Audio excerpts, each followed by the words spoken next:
19 ceasefire violations in 8 days. Hello and welcome to the news tonight on Rajya Sabha television. My name is Zaka Jacob. First up, the top stories that we're tracking tonight. Relentless shelling continues across the international border in Jammu and Kashmir. 2 women are killed and 15 injured as the government now says no talks till the firing stops. Political parties step up the heat on the campaign trail. Modi targets Haryana Chief Minister Huda, while Rahul Gandhi leads the Congress charge in Maharashtra.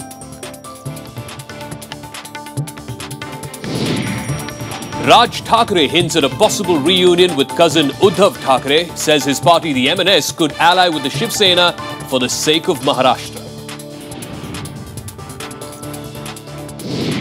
And Kurdish forces intensify their onslaught with the help of US fighter jets. They push back Islamic State militants outside the strategic town of Kobani.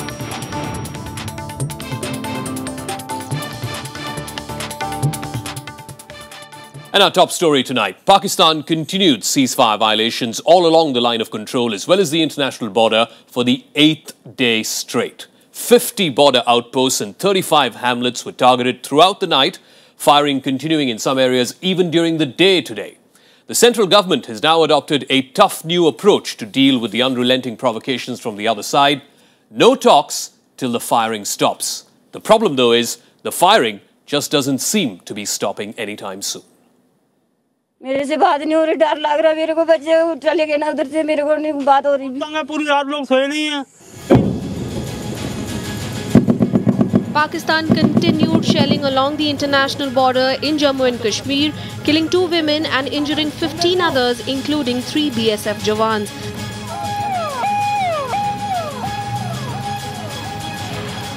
The death toll since the violations began on October 1st is now up to 8. Pakistani Rangers targeted 50 border outposts and 35 hamlets overnight along the 192-kilometer boundary.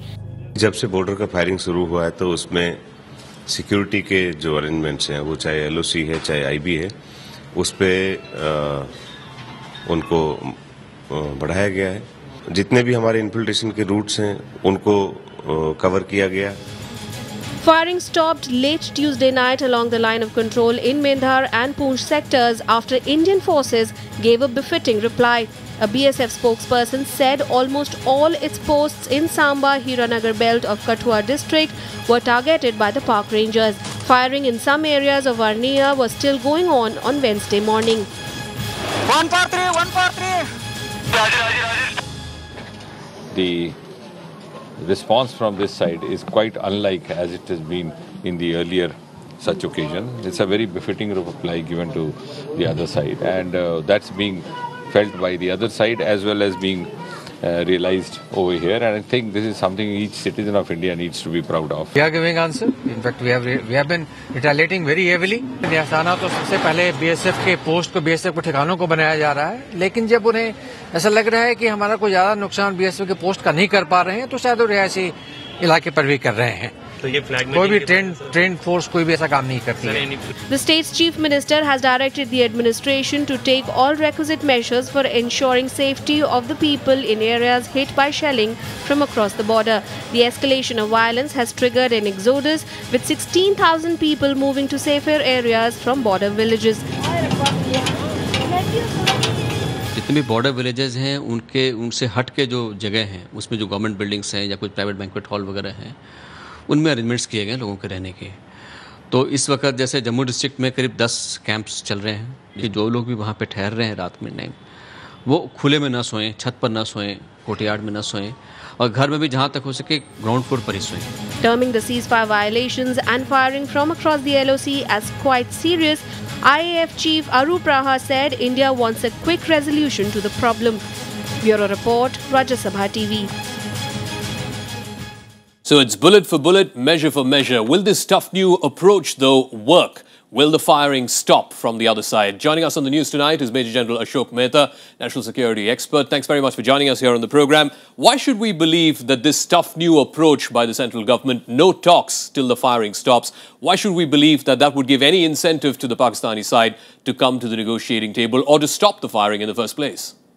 Well, there are several reasons why I think the Pakistanis will stop the firing because they have achieved most of their objectives with which they set out to create the ceasefire violations. The first and foremost being to keep the Kashmir issue alive and internationalize it. Soon after, their Prime Minister mentioned it vociferously at the United Nations General Assembly. The second factor is the question of infiltration. I think this firing on the working boundary as well as south of the Pir Panjal in the Poonch Mehta sector would have allowed them, the infiltrators, to get through. According to one newspaper, at least 16 infiltrators who tried to get through today were either nabbed or killed. But Major General, doesn't this play, this new response, essentially a measure-for-measure response, doesn't this play straight into the hands of the Pakistan army, which can turn around and tell the civilian leadership that, look, we told you so? No, the question is, the Pakistan army set out with these ceasefire violations with a certain purpose. And that purpose I was trying to explain. One was internationalizing Kashmir, the other was infiltration, the third was testing our new Prime Minister. So they've achieved their purpose. What have we achieved? What have we achieved? Well, we have retaliated, and we have in fact made the task much simpler for them because the civilian leadership has been falling over itself to get us to talk. In fact, Sartaj but this government has clearly indicated, even today, we had a statement from the Home Minister that no talks till the firing stops. Well, exactly. They played into Pakistani hands. This is precisely what they want, and I can assure you that the firing will stop in a couple of days, if not sooner.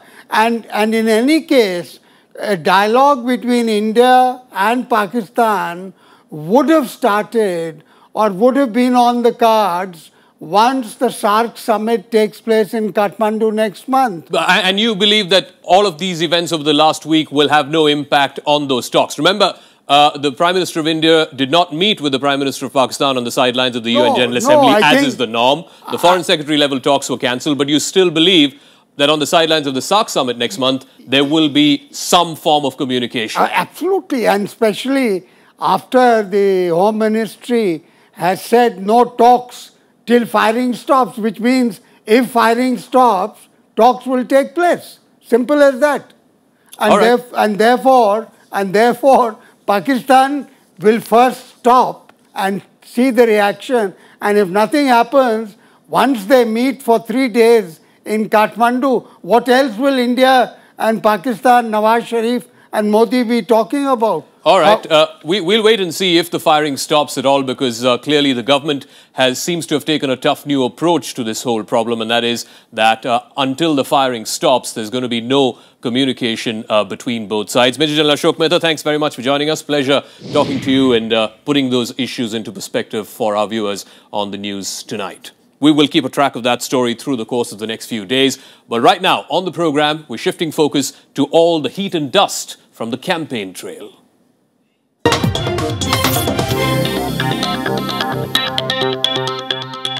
So we've got just a week to go before the big elections happen in Haryana and Maharashtra. Today, Congress Vice President Rahul Gandhi finally showed up on the campaign trail. Addressing 2 rallies in Maharashtra, Mr. Gandhi made a direct attack on the Prime Minister, accusing him of indulging in marketing tactics and not in governance. He also took a swipe at Mr. Modi for the unrelenting attacks by Pakistan all along the LOC as well as the international border. The BJP struck back with Party President Amit Shah defending the central government's handling of the ceasefire violations. Following Prime Minister Narendra Modi's blitzkrieg campaign in Maharashtra ahead of assembly polls on 15th October, Congress Vice President Rahul Gandhi began his campaign trail in the state. He is set to campaign at 4 different rallies in the state, which is far outnumbered by Modi's rallies over the last 3 days. Rahul addressed his first rally in Raigad district to campaign for former Chief Minister Prithviraj Chauhan. He criticized PM Modi for questioning Congress's achievements in the last 60 years. He claims BJP is only good at marketing. कहते हैं कि 60 साल से यहां कुछ नहीं हुआ,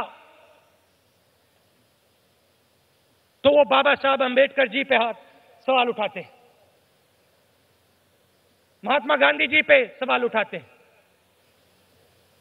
पटेल जी पे सवाल उठाते हैं, नेहरू जी पे सवाल उठाते हैं, और सिर्फ इन लोगों पे सवाल नहीं उठाते हैं, वो आपके ऊपर सवाल उठाते हैं, आपके माता पिता के ऊपर सवाल उठाते हैं।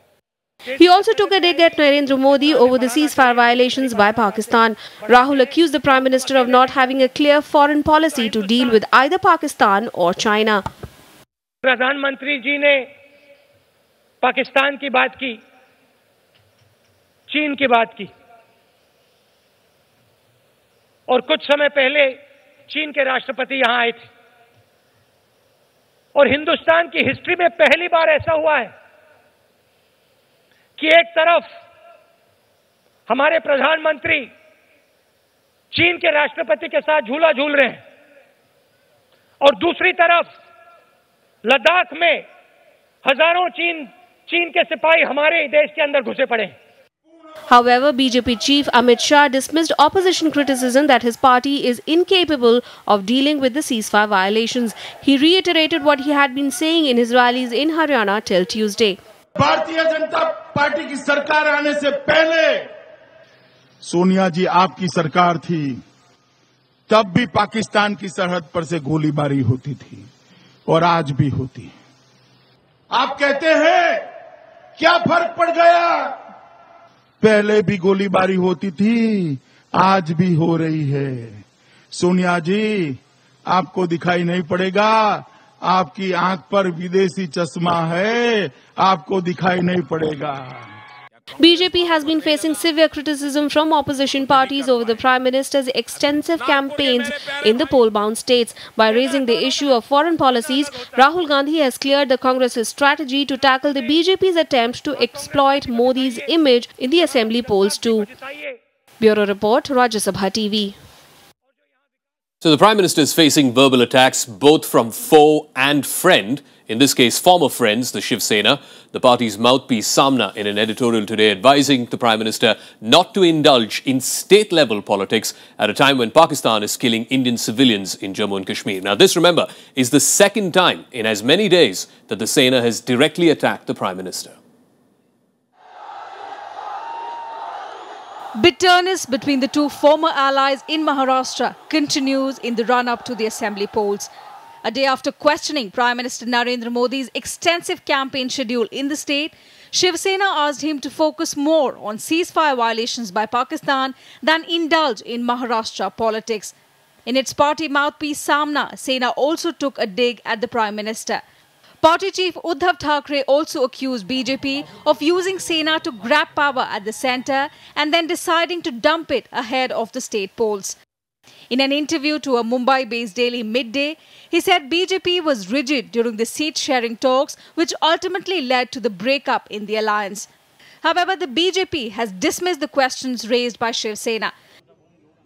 Party State President Devendra Fadnavis claimed that Modi's popularity has been the key reason why parties like Shiv Sena and MNS have chosen to target the Prime Minister.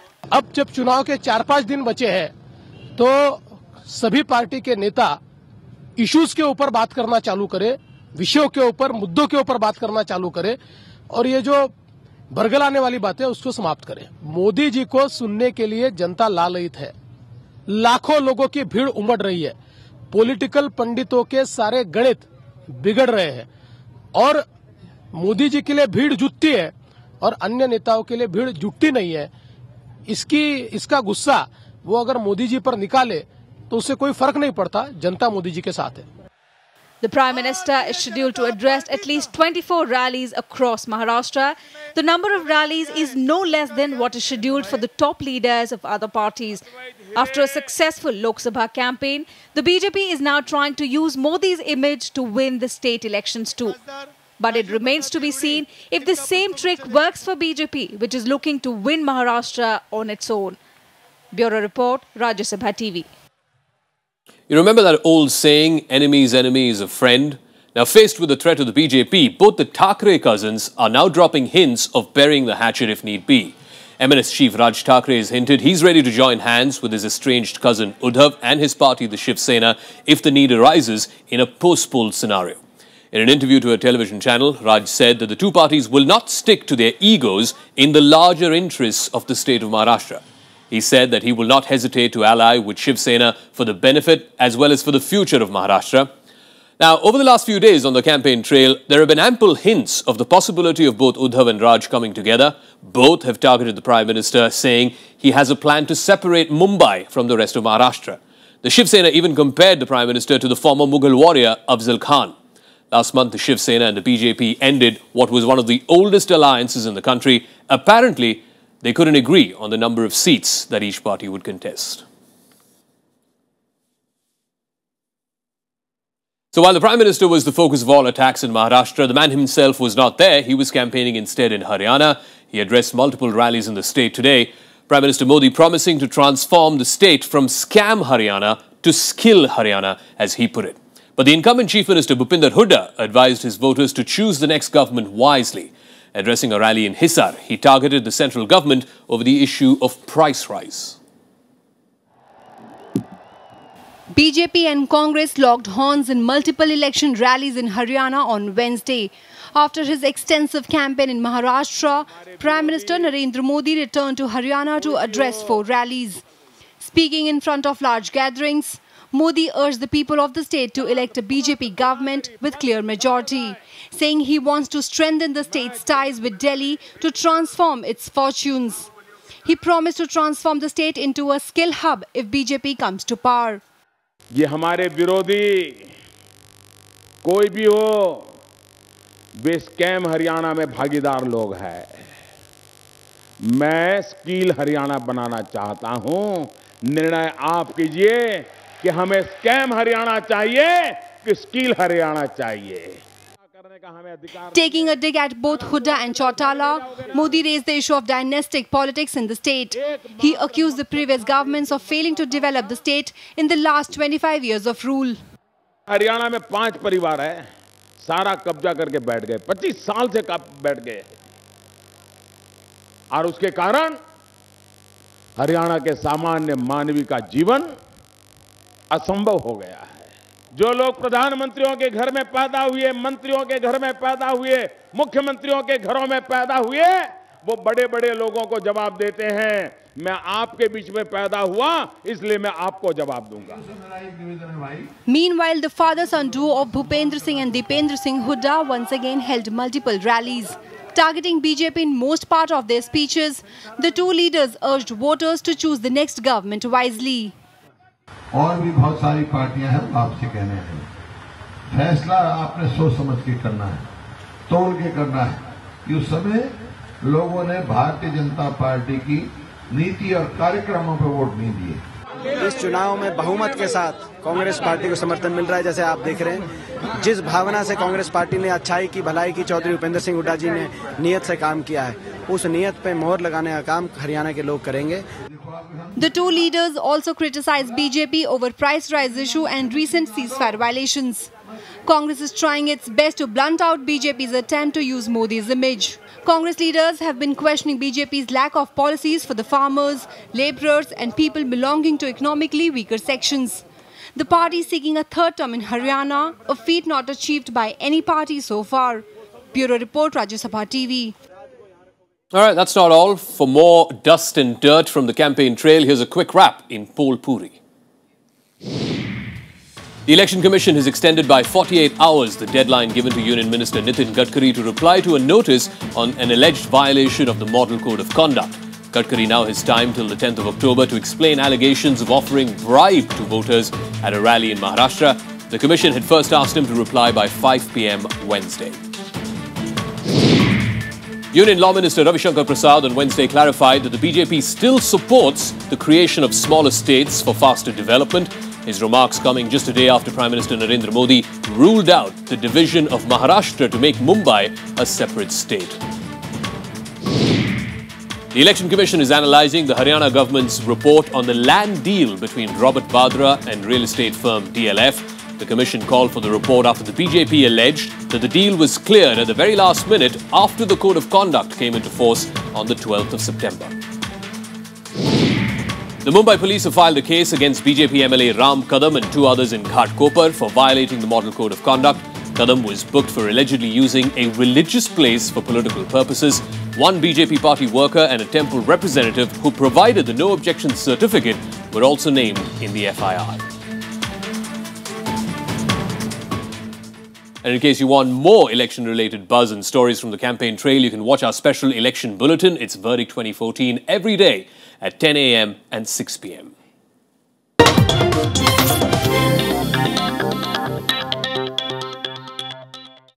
Other news now. In more trouble for Congress MP Shashi Tharoor. The Kerala unit of the Congress has submitted a report to the party High Command seeking disciplinary action against the MP. KPCC President V.M. Sudhiran saying that Tharoor's praise for Prime Minister Narendra Modi hurt the morale of both Congress as well as UDF workers in Kerala who worked for his victory in the recent Lok Sabha polls. Mr. Tharoor is an MP from Thiruvananthapuram. Reacting to this development, Mr. Tharoor tweeted welcoming the move. He says he had raised the hackles of his party colleagues when he said he was honoured to be featured among the 9 prominent Indians invited by the Prime Minister when he launched his 5-year Clean India campaign back on Gandhi Jayanti.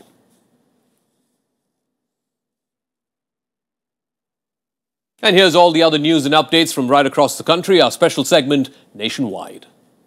In Tamil Nadu, the DMK has accused the AIADMK government for what it calls alleged failure to check the deteriorating law and order situation in the state. The party has asked the centre to take steps to end the violence which followed AIADMK chief Jayalalitha's imprisonment. DMK patriarch M. Karunanidhi had said Tuesday that the onus of maintaining law and order was with the state government. A very severe cyclonic storm is likely to hit the Andhra Pradesh and Odisha coasts by the 12th of October. The cyclone will bring with it heavy rainfall and gusty winds, sometimes up to 150 kilometers an hour. Cyclone Hudhud, as it's named, crossed the area between Port Blair and Long Island in the Andaman and Nicobar Islands Tuesday with winds up to 70 kilometers an hour. No landfall point has been zeroed in so far. It's likely to remain over sea for the next couple of days. Battalions of the NDRF are on standby in both Andhra Pradesh and Odisha. A day after the e-retailer Flipkart apologized to millions of customers after its promises of bumper discounts, they called it the Big Billion Day sale, proved to be a false alarm. The government has now said it's going to look into all complaints. Commerce and Industry Minister Nirmala Sitharaman said the government will take a call on whether more clarity is required on e-commerce in retail after taking into account all the complaints. Vice President Muhammad Hamid Ansari met with the winners of the Inspire Award program for this year. The 16 winners were conferred the awards at a national award presentation ceremony. Interacting with the award winners, the Vice President urged them to use their scientific temper for future inventions. All right, we're going to take a break here on the news tonight. When we come back, all the international stories, led of course by the story in Hong Kong, where finally, after weeks of protests, pro-democracy protesters and officials agreed to hold talks on Friday. Those stories and more coming up on the other side.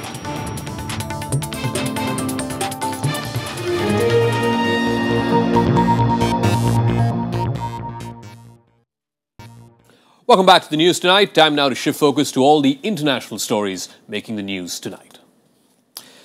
A fierce joint operation by Kurdish forces combined with US-led airstrikes has pushed back IS militants from the Syrian border town of Kobani. Now, these are the most sustained strikes so far. The United Nations says the Kurds in Kobani have defended their town with great courage. Now they want the international community to take more concrete action. This is the heart of the war against the Islamic State, the town of Kobani on the border between Syria and Turkey. After relentless fighting for over 3 weeks now, Kurdish forces have finally managed to reclaim control of this small but strategic town. The Kurds got support both from the air as well as on land, a combination of US fighter jets as well as Turkish tanks. US airstrikes have been crucial in turning the tide in favor of the Kurds. The lethal strikes pushing back IS fighters to the edges of Kobani. IS managed to hoist its black flag on the eastern edge of the town Monday, but since then, the airstrikes have redoubled. Meanwhile, across the border, Turkey has come under increasing pressure to join an international coalition to fight the militants. The UN envoy for Syria urging more decisive action from the international community. The city of Kobani, on the northern border of Syria, close to Turkey, has been under siege now for 3 weeks. There were 400,000 inhabitants. They've been defending themselves. They're all Kurds. They've been defending themselves with great courage. But they are now very close to not being able to do so. They are fighting with normal weapons, whereas the ISIS has got tanks and mortars. The international community needs to defend them. The international community cannot sustain another city falling under ISIS. The Canadian Parliament too voted to authorize the country's armed forces to join US airstrikes. The vote allows airstrikes for up to 6 months, but rules out the use of ground troops. The 3-week-long assault on Kobani has cost almost 400 lives and forced tens of thousands to flee. And if these pictures are anything to go by, then it'll be a long time before peace returns to this town.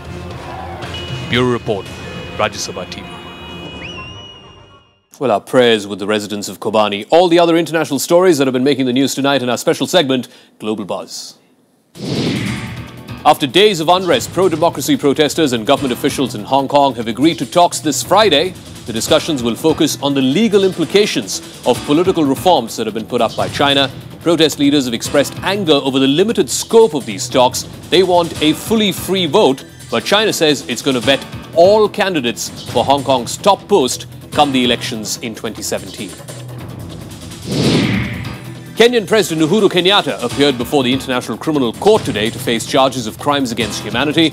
Although he's not officially on trial, Mr. Kenyatta is the first head of state to come before the court in The Hague. The president is accused of orchestrating a wave of violence that swept Kenya after the 2007 elections, which his party lost. Rescue work is underway in China's southwest Yunnan province after a 6.6 magnitude earthquake killed at least 1 person and injured over 300. The tremors were felt right across the province. Yunnan is known to be prone to earthquakes. American scientists Eric Betzig and William Mayner, along with Germany's Stefan Hell, have been awarded the 2014 Nobel Prize for Chemistry. The 3 scientists got the prize for their work on super-resolved fluorescence microscopy. Now, the award-giving body said that the research that they've done made it possible to study molecular processes in real time. From international stories to all the sports news and updates in our segment, Sportsbeat. The remainder of the India-West Indies one-day series is in jeopardy as the visitors have threatened to boycott the rest of the matches over a payment dispute with their board. Now, the team is opposing their new contracts, which would reduce their payments by at least 75%. Even though they agreed to play the first one-dayer, they say it should not be construed as an acceptance of unreasonable terms and conditions put forth by the West Indies Cricket Board. 3 days after he suffered a brain injury in a crash at the Japanese Grand Prix, Formula One driver Jules Bianchi is still in a critical condition. It's a long wait for his parents and family. They're awaiting news of him regaining consciousness. Meanwhile, horrifying footage of that incident has now emerged, which shows Bianchi's car crashing into the stationary tractor crane. Japanese swimmer Naoya Tomita has been slapped with an 18-month ban and a fine for stealing a journalist's camera during the recent Asian Games in Incheon, South Korea. A former world champion, Tomita won the gold in the breaststroke event in the 2010 Games, but she failed to win any medals this time around.